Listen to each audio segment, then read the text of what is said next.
Now it's time for Lefties Losing It. We've been seeing a lot of Bill Maher lately. He has a book to flog, so he's been everywhere, from The View to Gutfeld. Of course, he went on Fox, that's where the audience is. But the more we see of him, the more clear it is that this lefty, who is occasionally sane and lucid, is either wildly ignorant or dishonest. Watch as Megyn Kelly educates him, or tries to, about election denial. I mean, you keep saying sort of I'm nuts because I don't see the difference between the elephant and the mouse, and I'm telling you I identify them differently than you do.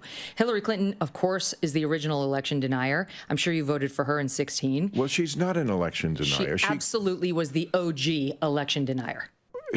First of all, she came out before the sun had risen to concede the election to Trump. And then spent the next 4 years saying he was illegitimate. He was an illegitimate president. Okay, well, first of all, she didn't say he was an illegitimate. Yes, she did. You tell me exactly what she said. She said those exact words repeatedly. Okay. Yep, she did. She said those exact words, Bill. I believe he knows he's an illegitimate president. Is Bill Maher really that clueless about Hillary Clinton's election-denying ways? Was Maher hiding under a rock for the years she pushed the lie that the 2016 election was stolen, where she helped formulate and spread Russian collusion conspiracies that undermined democracy in the US?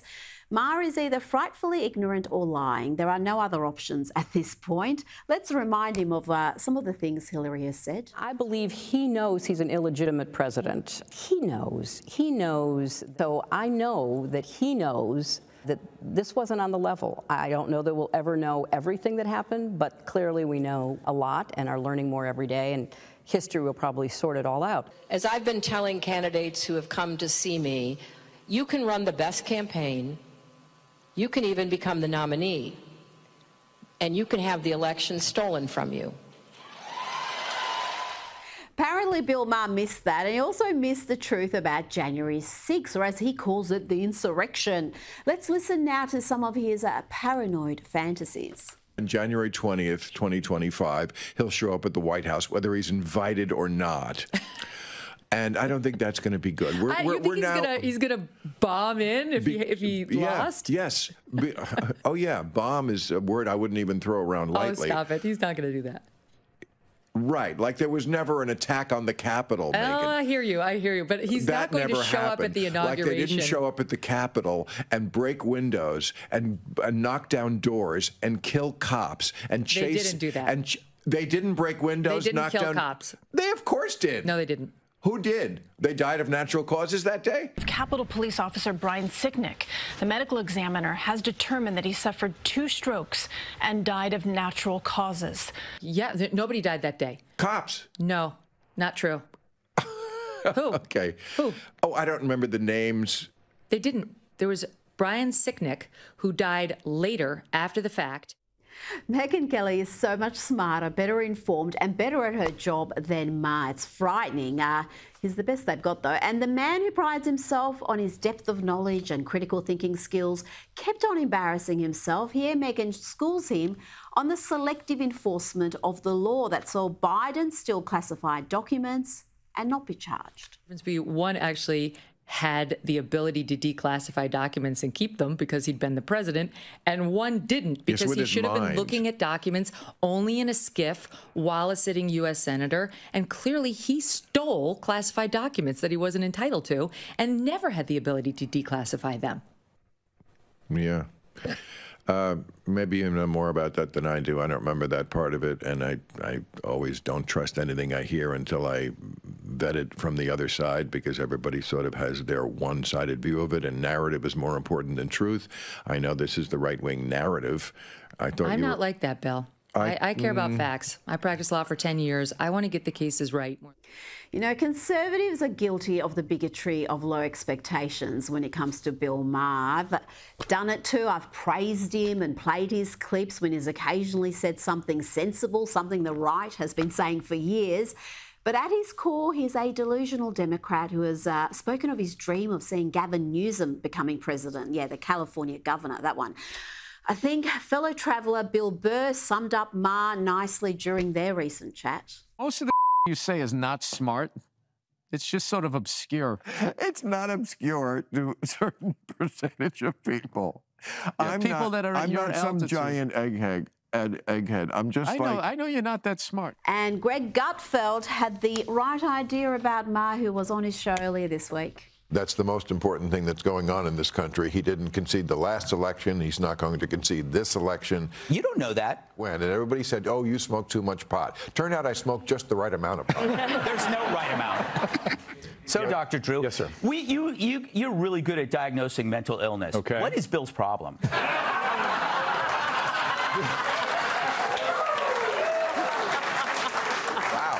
Maybe lay off the pot bill. That might clear up the TDS. And let's continue with Lefties Losing It. Here we have a biological man identifying as a woman using their position as the Assistant Secretary for Health in the Biden administration to lecture us about how global warming is disproportionately affecting black people. Climate change is having a disproportionate effect on the physical and mental health of black communities. Black Americans are more likely than white Americans to live in areas and housing that increase their susceptibility to climate-related health issues. And 65% of black Americans report feeling anxious about climate change's impact. Joining me now is the author of Fossil Future, Alex Epstein. Alex, your response to that, I would argue climate change policies do disproportionately impact poor people, not black people, poor people, whatever colour they are. Is that how you see it? Because I find it hard to understand how global warming is impacting black people more than everybody else. I mean, the truth is that, you know, what they're calling global warming, so bad weather, they're saying it's racist, but it's actually classist in the sense of if you're poor, it's hard to deal with bad weather. That's why as the world has gotten richer, we've become much, much safer from climate. We have a 98% decline in climate-related disaster deaths over the last century. So obviously the solution, if you care about susceptibility to climate, is for everyone to get rich, even within the United States, let alone the rest of the world, where most people are incredibly poor, even compared to, you know, the poorest people in the United States. So on the one hand, it's just the exact opposite prescription of what's needed. It's just we need to become wealthier. And then on top of it, this person has the goal to say that blacks are suffering climate-related anxiety. That's because you're catastrophizing climate. Like, maybe the government should prescribe fossil future. That's the solution to climate anxiety.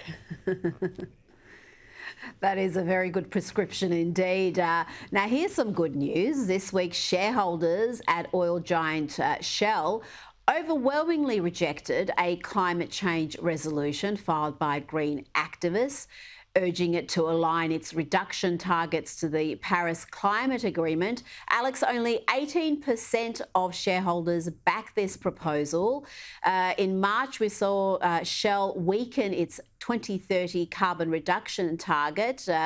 They cited strong demand for gas. They're refocusing on more profitable operations like oil and gas. Seems to be a win for common sense, Alex. I think this is a good development, and contrast this to, say, 2020, when, you know, we had a global pandemic, we had lockdowns that hurt most the oil and gas industry, particularly oil, because oil is the basis of modern transportation.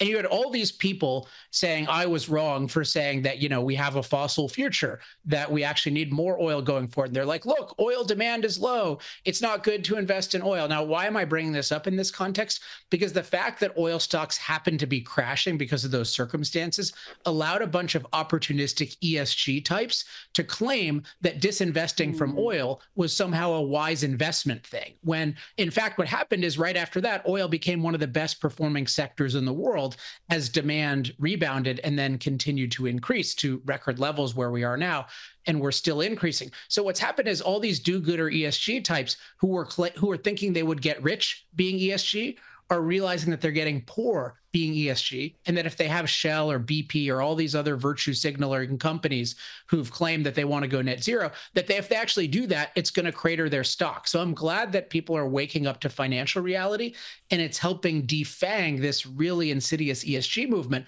because that not only hurts the oil companies, it most of all hurts the oil consumers, which is the world's 8 billion people who need cheap, reliable energy. Well, how powerful is the ESG mob, the environmental, social and governance lobby? They seem to control a great deal of the money, Alex. Is their power weakening with the pandemic over and things getting back to normal? There are signs of weakness, but we definitely cannot let up at all. I mean, you're seeing more and more people stand up to it. It used to be pretty lonely to stand up to it. Now there are a lot more people saying that it's bad. And in particular, the stuff I'm most interested in, the environmental side, the idea of rapidly eliminating fossil fuels, that is a global death sentence. You're increasingly having people recognize that to some extent.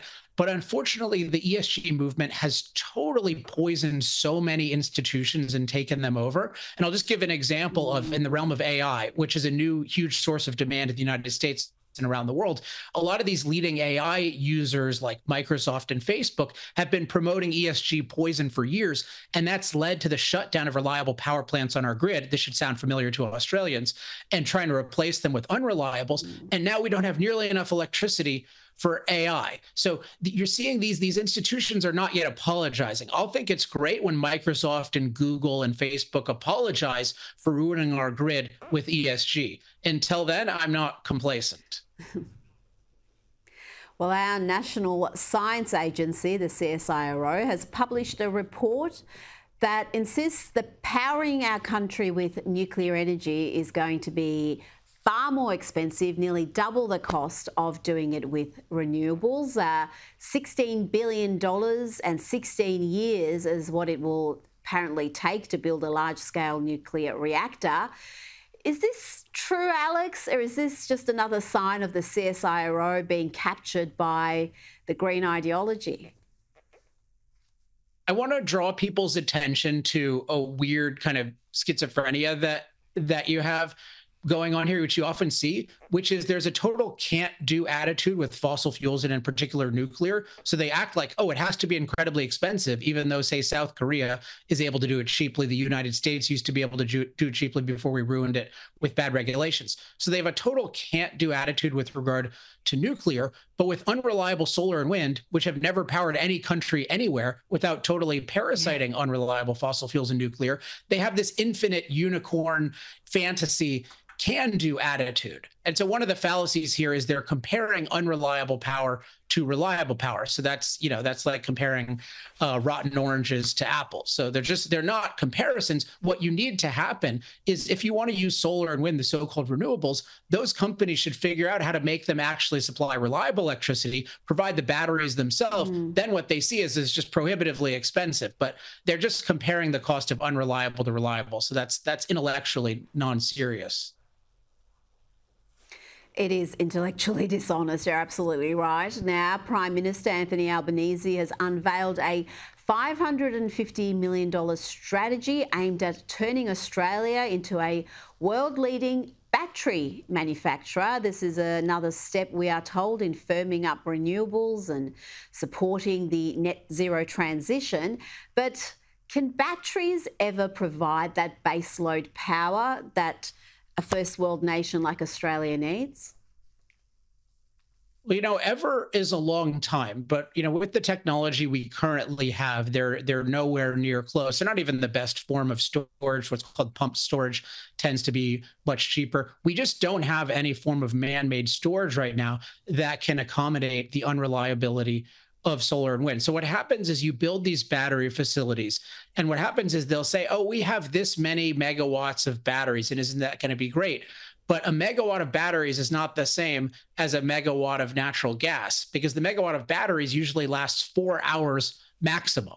So if it only lasts 4 hours, you need a lot more than 4 hours worth to be able to handle highs and lows of the sun and the wind over, days, let alone weeks. So it's just this fake It's just this fake stuff being added on to pretend that solar and wind are being reliable, but they're not reliable unless they can truly be self-sufficient without parasiting on the other stuff. So again, I say, Australian government, anyone who thinks they can make it work, have somebody figure out how to make a solution just using solar, wind, and batteries. See how much that costs to provide reliable electricity with the same reliability of coal or natural gas or nuclear. You'll be in for a rude awakening. But go ahead and try, but don't just steal everyone's money and restrict fossil fuels and promise the best, because there's no evidence it'll work at all. And what about the elements that go into making these giant batteries? Where they come from, the supply chain, the reliance on China. Is that something that isn't given due consideration, Alex? Well, in general, there's just the negatives or challenges of solar and wind are never given due consideration, and then the negatives or challenges of fossil fuels are amplified 100 times and just exaggerated beyond all proportion. So there's definitely this bias. I don't think it means fundamentally you can't produce batteries at a much larger scale. But if you look at near term, what people are proposing with these different net zero plans is just a totally unprecedented increase in mining in a very anti-mining global environment, particularly in the Western countries that used to be free, but now have many, many restrictions on mining. And this is a basic contradiction of the green movement, which says that to achieve, quote, green energy, we need to mine the world more than we ever have, which the green movement is going to oppose. And I think this confirms my thesis in Fossil Future, and people can learn more about this at energytalkingpoints.com, that the green movement is really an anti-energy movement. It pretends to support energy, but it really just hates human impact on Earth. And if you hate human impact, you hate energy, because energy allows us to impact the Earth to make our lives better. Alex Epstein, thank you so much for your time this evening. Thanks, Rita.